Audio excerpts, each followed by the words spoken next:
Hiperlipidemia adalah kelainan metabolisme lipid yang ditandai peningkatan atau penurunan kadar komponen lipid dalam darah.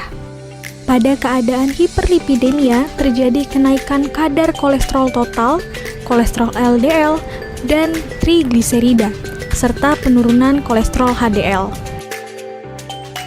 Kadar kolesterol total yang normal yaitu kurang dari 200 mg per desiliter. Kadar kolesterol normal LDL kurang dari 100 mg per desiliter. Kadar normal trigliserida adalah kurang dari 150 mg per desiliter, dan kadar normal HDL adalah lebih dari atau sama dengan 60 mg per desiliter. Klasifikasi hiperlipidemia terdiri atas dua macam.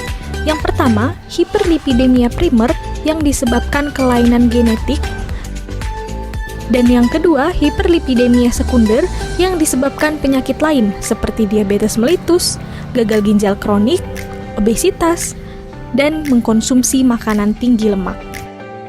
Tujuan pengobatan hiperlipidemia yaitu mencegah timbulnya komplikasi penyakit kardiovaskular seperti penyakit jantung dan gangguan pembuluh darah.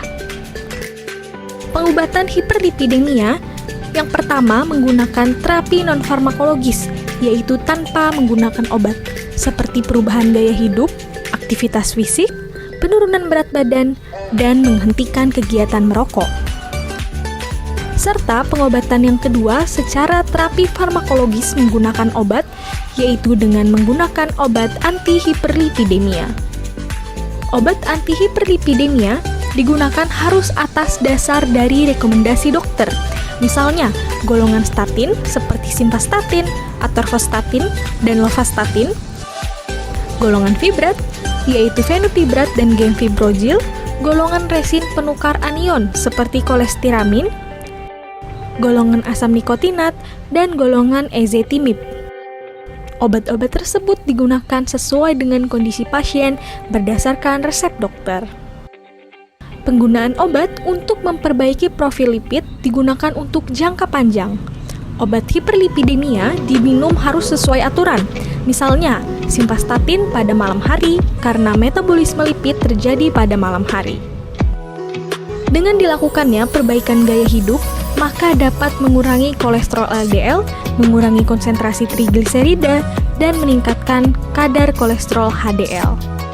Aktivitas fisik dengan intensitas sedang seperti jalan cepat, bersepeda, dan berenang sangat disarankan untuk dilakukan selama 30 menit dengan intensitas 4-6 kali setiap minggu. Hindari makanan yang mengandung lemak jenuh seperti daging berlemak, minyak kelapa, minyak sawit, susu, keju, dan juga mentega. Sangat disarankan untuk mengkonsumsi buah seperti apel, stroberi, jeruk, anggur. Konsumsi sayuran seperti bayam, brokoli, kentang, sawi, wortel. Konsumsi ikan seperti salmon, kembung, dan tuna. Dan juga konsumsi kacang-kacangan seperti edamame dan kedelai. Berhenti merokok untuk pasien yang merokok karena dapat meningkatkan resiko tinggi komplikasi penyakit jantung koroner, permasalahan pembuluh darah, dan stroke. Hindari konsumsi alkohol karena dapat memperburuk keadaan hiperlipidemia. Turunkan berat badan bagi pasien yang memiliki berat badan berlebih. Komplikasi yang dapat muncul apabila hiperlipidemia tidak diobati diantaranya ialah penyakit jantung koroner dan stroke. Penggunaan melebihi dosis maksimum dari simvastatin 80 mg dapat meningkatkan kejadian efek samping miopati, yaitu lemah atau nyeri otot, sehingga gunakan obat sesuai aturan. Pasien hiperlipidemia yang mengalami gagal ginjal perlu penyesuaian dosis obat hiperlipidemia berdasarkan rekomendasi dokter atau apoteker. Pasien yang mengalami komplikasi beberapa penyakit sebaiknya memeriksakan diri secara teratur ke puskesmas.